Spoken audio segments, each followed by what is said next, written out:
Bienvenue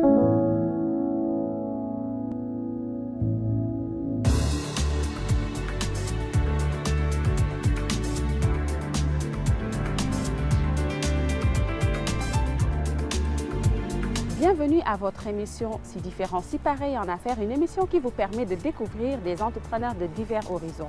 Aujourd'hui, nous allons à la rencontre de Amandine Boichard-Varenne, fondatrice et propriétaire de Amandine Robes et Événements. Mais tout de suite, allons à la rencontre de José Saint-Pierre, fripière et propriétaire de Emeka Friperie Bazar. José, comment ton parcours t'a amené ou t'a propulsé à lancer ton entreprise? Écoute, les années d'expérience, autant dans le domaine de la beauté, dans le domaine des vêtements, mon service à la clientèle, puis le goût des vêtements usagés a commencé quand mes enfants étaient jeunes. Fait que ça fait plusieurs années. Puis j'étais à travail à temps plein. Puis à un moment donné, j'ai dit, moi, j'aimerais ça un jour, avoir ça, une friperie. Mais on attend toujours le bon moment, hein? Puis à un moment donné, le bon moment est arrivé. J'ai perdu ma job, puis pour moi, ça a été un bon moment. Je me suis enlignée, puis j'ai dit, tiens, je vais aller voir ce que je peux faire pour ouvrir mon entreprise. Puis ça a marché.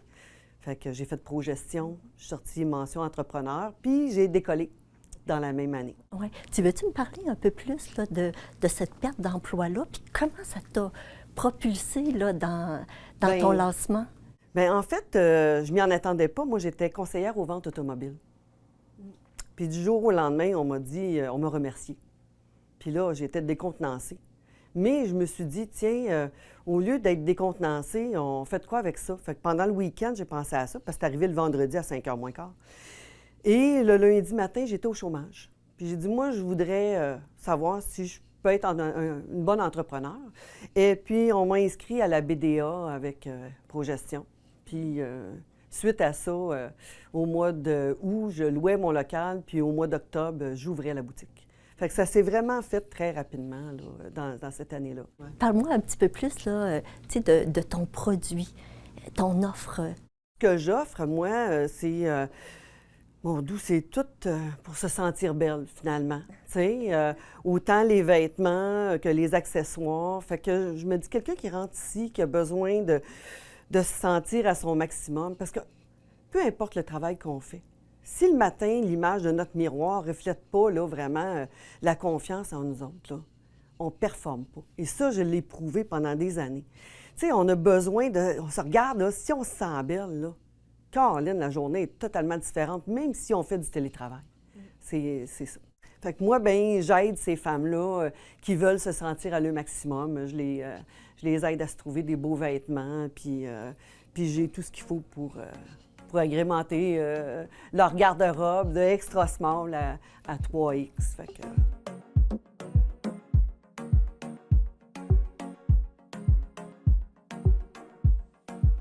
Il faut parler un petit peu, là, tu sais, comme de la crise COVID qu'on a vécue. Puis toi, comment tu as vécu cette crise-là? Ouf! Je pense que comme tout le monde, j'ai vécu ça très durement, beaucoup d'anxiété. Comme je suis vraiment une hyperactive, l'anxiété était au rendez-vous quand la pandémie est arrivée. Mais j'ai une clientèle extraordinaire. Puis à chaque fois que je le dis, j'ai une émotion qui monte, les frissons qui sont là. Parce que c'est vraiment ma clientèle qui m'a supportée là-dedans. J'ai vendu des certificats cadeaux. En tout cas, tout de suite, quand je suis arrivée chez moi, puis j'ai dit, bon, mais là, je suis obligée de fermer mon entreprise. Puis je ne savais pas pour combien de temps. Mais j'ai dit, comme tout le monde, les comptes sont là, il faut les payer. Tu sais. Mais tout le monde a embarqué dans ma folie. Puis ma clientèle m'a supportée financièrement, malgré tout ça. Quand j'ai eu le droit, moi, de rentrer dans mon entreprise, les clientes n'avaient pas le droit de rentrer, mais moi, j'avais le droit d'y être. Alors, j'ai pris des photos de tous les vêtements, comme je fais tous les jours d'ailleurs. Et puis là, j'ai posté ça sur la page Facebook d'Emeka. Ma clientèle a réservé. Puis là, ils me demandaient, José, ça me fait-tu? Puis là, moi, comme je connais bien ma clientèle, oui, ça te fait. Alors, ils venaient faire du picking à la porte. Ils venaient chercher leurs commandes à la porte. Je suis une heureuse fripière, moi, tu sais, dans le fond, parce que tout le monde embarque dans ma folie. Mais, oui, puis c'est un beau partage. En fait, c'est ça. C'est comme ça que j'ai traversé la pandémie, moi. Ouais. Puis avec ce que tu as vécu là, dans la pandémie, est-ce que tu as gardé des nouvelles façons de faire, une nouvelle approche due à ce que tu as vécu là, dans la pandémie? Écoute, je pense que j'ai plus d'écoute encore que j'en avais pour les gens. Fait que j'en avais déjà, mais j'en ai encore plus. Ça m'a manqué. Et je pense qu'on n'est même pas encore rentré dans le, tu sais, là, dans le hug, là, tu sais, se faire un gros câlin. Puis moi, ici, la clientèle, il y en a qui me suivent depuis presque 10 ans. Alors, quand ils viennent, c'est comme s'ils venaient à la maison. Tu sais, je les reçois chez nous. Puis c'était plus fort que moi, ça, ces gros câlins-là. J'ai plusieurs clientes à qui je faisais des gros câlins. Puis que là, c'est pas encore revenu. Puis ça nous manque, cette proximité-là, tu sais.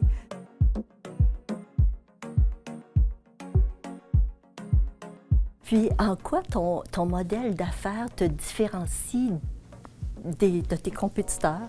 Mon goût d'être encore très, très vrai dans, tu sais, je veux dire, je suis très spontanée. Mes clients peuvent avoir confiance en moi, ils le savent. Je ne suis pas une vendeuse, je suis une conseillère.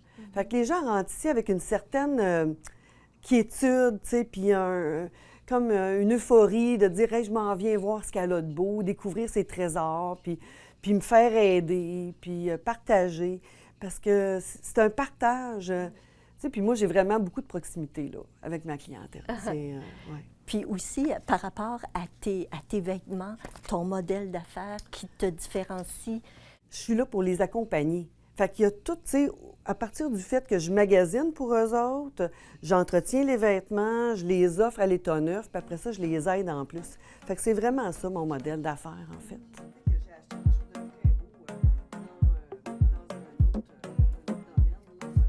Comment tu fais pour garder l'équilibre entre le succès de ton entreprise, la santé mentale et puis l'énergie que ça prend là, pour gérer tout ça, là, tu sais?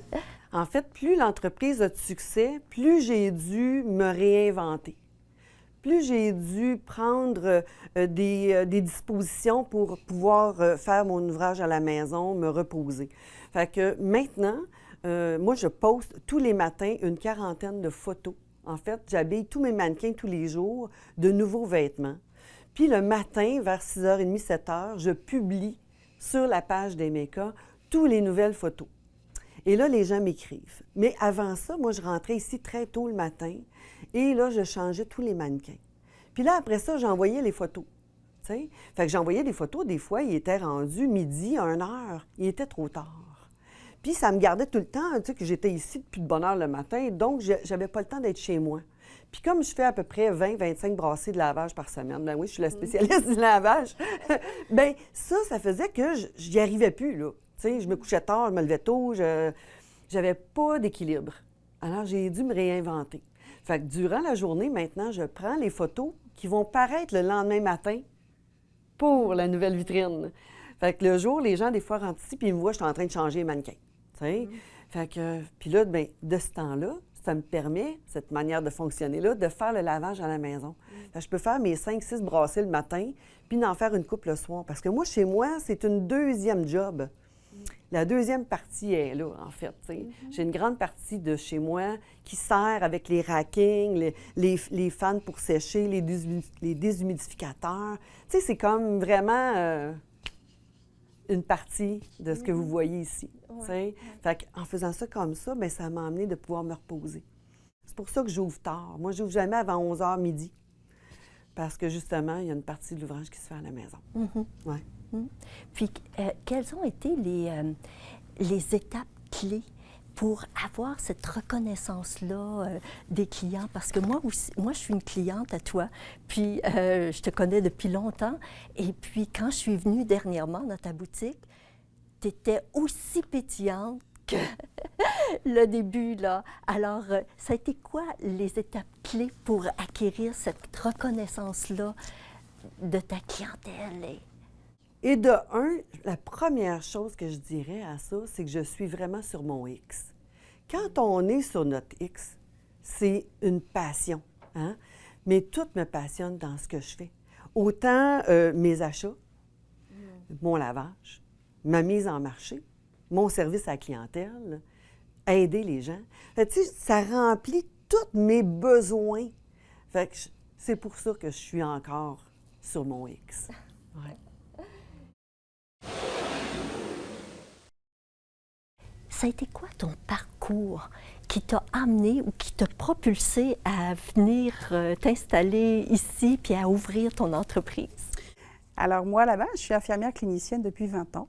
Je ne suis pas du tout dans le secteur ni de la vente ni de la robe d'événements. Fait que ça a commencé, la boutique est née de mon épuisement professionnel de ma première carrière, comme je dis. Pendant la COVID, ça a commencé à pas très bien aller pour moi, avec des problèmes de santé, et puis mon petit garçon qui a des besoins particuliers. Et mon conjoint, parallèlement à ça, m'a demandé en mariage. Donc, pendant tout mon arrêt de travail, je me suis réfugiée un petit peu dans toute l'organisation de notre beau mariage. Donc, il y a de cela quand même 2 ans. On n'est pas encore mariés au jour d'aujourd'hui, mais ça s'en vient. Dans quelques semaines.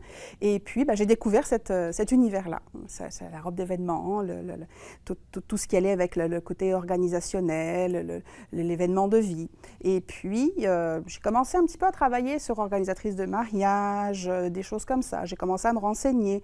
Puis à l'époque, forcément, la COVID permettait d'avoir beaucoup d'événements en ligne, des congrès, des choses comme ça.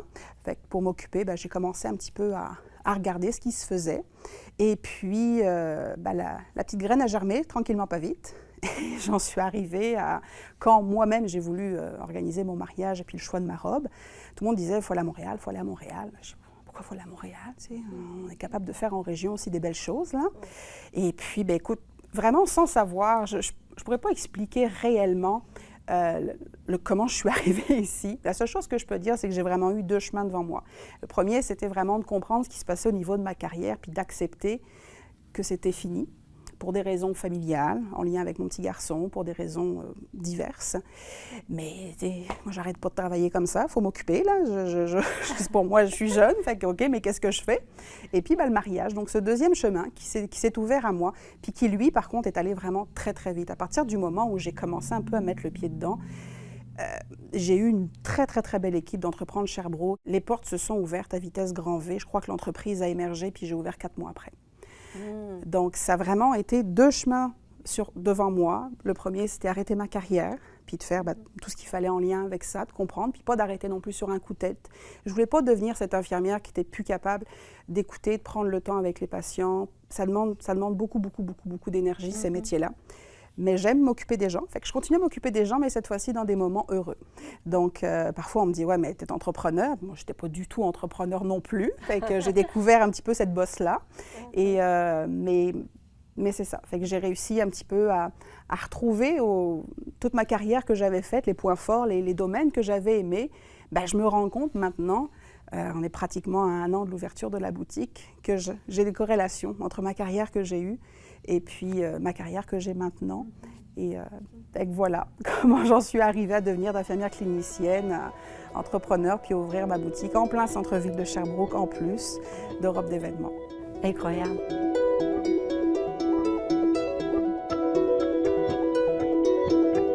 Puis, tu veux-tu nous parler un peu plus de ton produit, de ton offre? Oui, j'ai voulu vraiment centrer la femme puis la robe au cœur de la boutique. J'ai associé l'idée de la robe de mariée et de la lingerie. Parce qu'on a tendance à oublier qu'en dessous de la robe, on a besoin de la belle lingerie, on a besoin de maintien, on a besoin de support. Donc, mon idée première, c'était vraiment ça, d'associer la lingerie avec la robe de mariée. Et puis, j'ai étendu, parce que qui dit robe de mariée dit robe de cortège. Donc, je fais également les robes de mère de mariée, les robes de demoiselle d'honneur, les robes de finissante aussi. Je fais la lingerie adaptée, puis avec la demande qui a été vraiment un bel accueil vraiment de la clientèle, puis une forte demande, j'ai introduit les robes de bouquetière, les souliers, les bijoux, tous les accessoires. Mon idée, c'était vraiment de trouver en une seule et même place tout ce dont tu as besoin pour organiser ta tenue, que tu sois une mariée, une finissante, une mère de mariée, une demoiselle d'honneur. Donc, je crée des liens aussi avec mes clientes parce que souvent, j'habille les mariés en premier, puis je finis par habiller leur cortège, maintenant leur bouquetière, les finissantes, pareil, j'habille les sœurs, tout ça. Donc, c'est vraiment des belles histoires qui se créent au sein de la boutique. Et puis, c'est une ambiance vraiment familiale et sincère que j'ai voulu. Pas de presse, puis une cliente à la fois. Non, je voulais vraiment être là, moi, pour ma cliente et vraiment prendre du temps. Fait qu'un essayage de robe de mariée, par exemple, me prend 3 heures, mais c'est 3 heures. Puis c'est comme ça.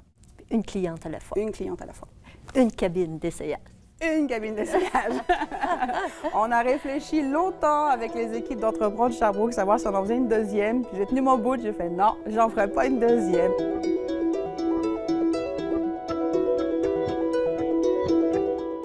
Ça a été quoi les étapes clés qui t'ont amené là, à ouvrir la boutique? Là? Écoute, j'ai jamais eu peur. Je me suis fait confiance puis j'ai su m'entourer. Les fiscalistes, des comptables, tu sais, vraiment une équipe autour de moi parce qu'une entreprise, c'est beau, mais il y a un squelette. On est aussi entrepreneur puis on a une capacité entrepreneuriale en soi que j'ai découverte, mais il faut s'entourer beaucoup. Puis je pense que je suis vraiment entourée des bonnes personnes pour ce qui a été de créer l'entreprise. Puis après, il a fallu trouver des robes, parce qu'on veut vendre des robes, il faut trouver des fournisseurs. Là, ça a été un petit peu au culot. On prend les marques, puis on envoie un mail. « Bonjour, je suis Amandine, j'ai un projet d'ouverture de robes de magasin. » Et puis, ça a vraiment été très, très vite. Ça a déboulé très, très vite. Puis dans ma tête, c'était si c'est oui, c'est oui. Puis si c'est non, c'est pas plus grave que ça. Puis voilà. Puis tu as parlé de la crise, la COVID, et puis que tu as ouvert ta boutique en plein dedans. Alors, tu sais, tout le monde était sur le stand-by et toi, tu as ouvert ta boutique. On avait le bon timing, on avait l'espace commercial aussi parce qu'il n'y avait pas ce produit dans ce contexte-là, la façon dont moi je le voulais et je l'organisais. Et au jour d'aujourd'hui, j'ai des filles qui viennent de Montréal, qui viennent de Québec, puis il n'y a même pas 1 an de l'ouverture du magasin. J'ai des clientes qui me disent « Tu fais partie de mon top 2, voire 3 de magasins que je veux visiter. » Fait que pour moi, c'est ça qui est important. Au début, tu es un petit peu sur l'effet wow de l'ouverture. Tu te dis, ouais, mais est-ce que ça va durer? Puis là, je commence à habiller 2023. J'ai même 2024 qui est arrivé aussi en boutique comme cliente. Fait qu'on sent que la notoriété et la connaissance du magasin se fait. Fait que c'est sûr que quand on ouvre un commerce, c'est ça l'important, c'est de se faire connaître la marque. Mais le local aussi s'y prête vraiment bien, vraiment, l'emplacement. Mesdames, quels seront vos prochains défis? Puis je commencerai avec Amandine. Bien, moi, mes prochains défis en tant que jeune entreprise, je vais avoir donc 1 an d'ouverture de la boutique en octobre. Je te dirais que c'est continuer à développer tout mon parterre de robes. Choisir les robes, c'est quelque chose que j'ai découvert parce que je suis pas de ce domaine-là à l'origine. Et faut les choisir pour des clientes, il ne faut pas les choisir pour soi. Fait qu'il faut voir le potentiel vendeur de la robe quand on la regarde, mais il faut élargir aussi parce que le but, c'est pas de mettre en concurrence tes propres robes à l'intérieur de ta boutique. Chaque robe doit être différente, puis quand tu fais essayer justement les robes, c'est là où tu vois parfois la cliente où est-ce qu'elle veut aller, puis qu'est-ce qui ferait. Une robe de mariée, c'est toujours beau. Une robe d'événement, c'est toujours beau. Ce qu'on veut, c'est le match des deux. Donc, c'est vraiment continuer, perdurer, à développer l'entreprise en ce sens, avoir des produits, des belles collections. Je ne veux pas forcément avoir beaucoup de créateurs. Je préfère en avoir peu. Mais j'ai travaillé avec des très bons fournisseurs où on a loué des belles relations commerciales. Fait que je veux que ça continue. Donc, continuer à étendre comme ça la marque pour les prochaines années, pour les prochains mariages. Et puis, continuer à développer, à écouter ma clientèle, comme par exemple les robes de bouquetière. Je ne voulais pas les faire. Et puis, je les fais maintenant. Et puis, ça marche très, très bien. Donc c'est ça mon prochain défi, continuer à faire connaître Amandine Robe et Événements. C'est super. Puis toi, Josée? Moi, mon prochain défi va être d'engager. Engager quelqu'un qui va venir s'amuser en boutique, qui va aussi être à l'écoute de la clientèle, qui ne sera pas une vendeuse, mais qui va être une conseillère, qui va aimer les vêtements, mais aimer les gens, qui va pouvoir être ma femme de confiance. Alors, quand je ne serai pas à la boutique, je vais avoir l'impression que ma clientèle va être autant chouchoutée. Et puis, C'est dur après presque 10 ans de dire je cherche quelqu'un et qui va être cette perle, effectivement, qui va venir vouloir s'amuser. C'est parce que c'est ça que je veux. C'est ça qui n'est pas évident, je pense. Il y a beaucoup de demandes et peu d'élus souvent pour ce genre de personnes-là.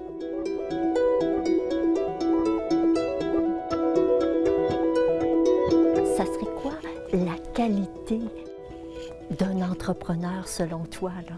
La persévérance, en tout cas pour moi, la persévérance a été énorme pour atteindre mes buts, atteindre mes rêves, pas lâcher, toujours être en reconstruction, toujours avoir des idées, toujours évoluer finalement avec la demande, la clientèle. Alors il y a beaucoup de... Et je pense que d'être heureuse dans ce que je fais. Puis pour toi, Amandine? Savoir s'entourer. Parce qu'en tant qu'entrepreneur, on découvre un peu la solitude des décisions et il faut aimer ça, on s'entend. Il faut aimer pouvoir mener ta barque, prendre les décisions, oser. Mais il faut savoir s'entourer. J'ai eu la chance pour le démarrage d'Amandine Robe et Événements, et ils sont encore près de moi, d'avoir une très très belle équipe, comme je te disais, aussi bien le squelette de l'entreprise, donc pour les côtés plus plates, la fiscalité, la comptabilité, mais essentiel. Même si tu ne sais pas faire toi-même, déjà, il faut quand même un tant soit peu t'y connaître, mais savoir s'entourer des personnes qui vont pouvoir venir un petit peu combler ce côté-là, parce que c'est correct, il faut se connaître en tant qu'entrepreneur et savoir un petit peu ses failles, apprendre, mais surtout savoir s'entourer, pas être seul, puis pour moi c'est important. Je suis une fille d'équipe à la base, fait que ça a dû rester un petit peu. Puis étant dans ta première année, quel conseil que tu aurais à donner à quelqu'un qui veut se partir en entreprise?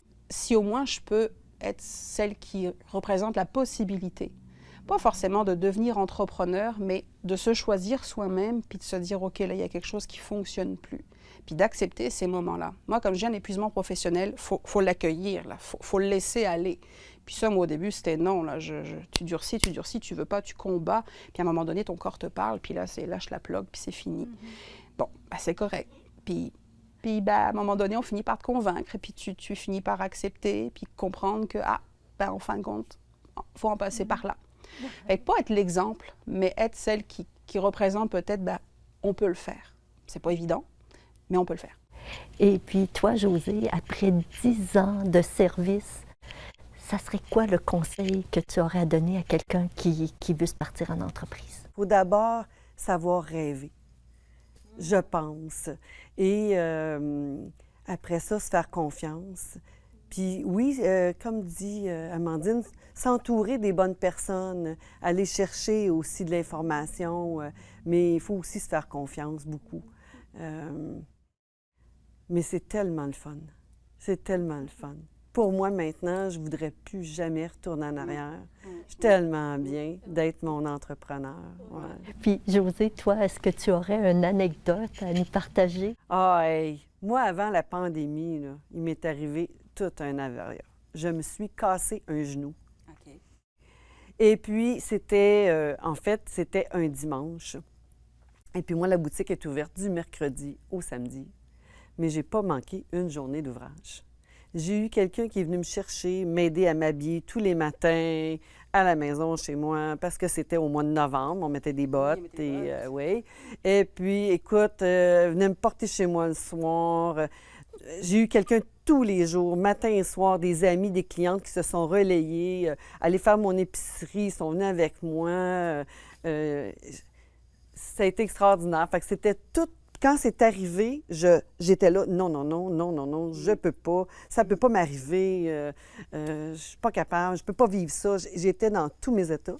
Puis finalement, j'en revenais pas. J'étais au travail avec mon attel sur ma chaise. Les clientes rentraient. Ma sœur était là des fois. Des fois, c'était une amie. Puis là, tout le monde s'entraidait. Puis là, moi, je disais, sors-lui telle affaire. Je donnais mes ordres quasiment, là, tu sais. Puis là, le monde disait, reste là, t'es bien.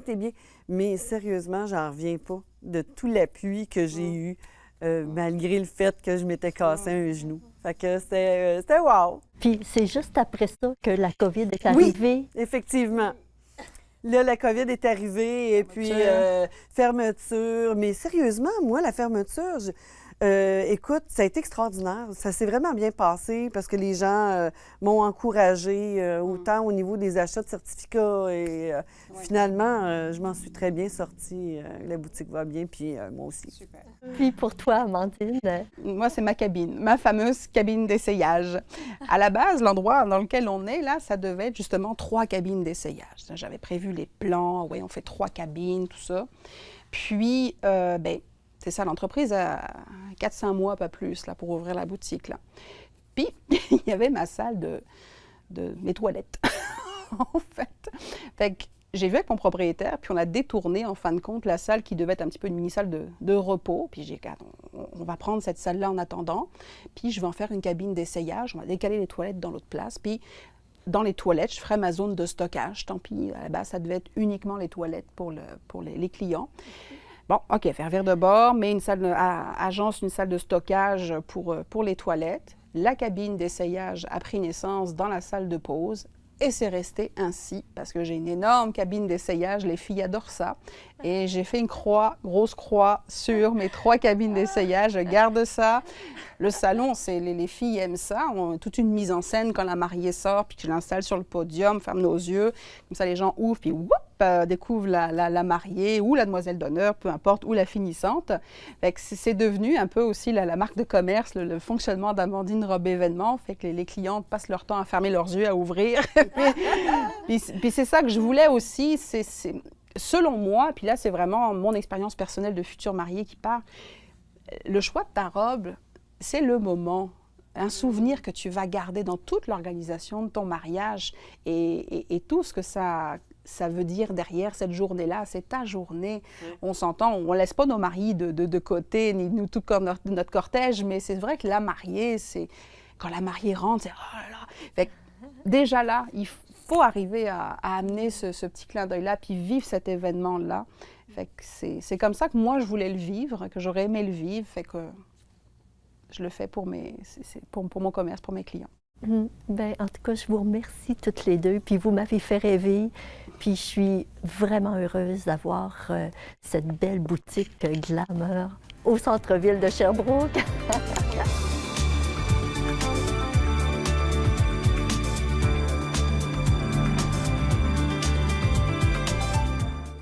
Se laisser guider par sa passion, porter le sourire tous les matins quand on se réveille pour aller faire ce qu'on aime le plus, c'est ce qu'on remarque chez nos 2 entrepreneurs aujourd'hui. Nous espérons que vous avez apprécié votre émission et on se retrouve à la prochaine.